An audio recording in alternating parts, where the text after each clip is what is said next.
చాలా సమర్థవంతంగా నిర్వర్తించే వైను నేను ఈ మధ్యకాలంలో చూడలేదు. ఎట్లా డీల్ చేస్తున్నారు? ఒకవైపు 3 జేపీసీల్లో ఉన్నారు. ఆ 3 జేపీసీలు అత్యంత కీలకమైనవి.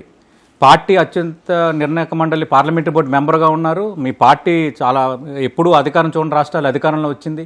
మన బెంగాల్లో ఆల్రెడీ గెలిచారు. ఇప్పుడు నెక్స్ట్ తెలంగాణ అంటున్నారు. అది కూడా మనం మాట్లాడబోతున్నాం. అలాగే ఇక్కడ వ్యవహారాలకు సంబంధించి కూడా మీరే డీల్ చేస్తున్న పరిస్థితి కనిపిస్తోంది. ఎట్లా మేనేజ్ చేస్తున్నారు? మొట్టమొదటగా వాటిని నేను పదవుల కంటే బాధ్యతలుగా నేను భావిస్తాను సార్. వాటిని బాధ్యతలుగానే స్వీకరిస్తాను. నేను ప్రతిరోజు కూడా it's a learning process for me.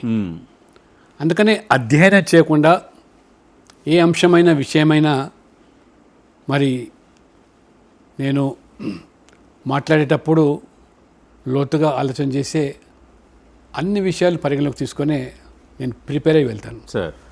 Even standing committee మీటింగ్లైనా పార్లమెంటు సమావేశాలైనా కానీ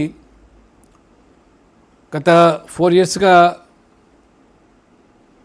సమాజంలో అత్యధిక సంఖ్యలో ఉండేటువంటి ప్రజలను, వాళ్ళ సమస్యలు లేదా కొన్ని వర్గాలను, పూర్తిగా నిర్లక్ష్యం చేయబడ్డ వర్గాలను, అటువంటి అంశాలు నేను లేవనెత్తినప్పుడు అది ప్రభావితంగా మరి భావిస్తూ ఉంటారు.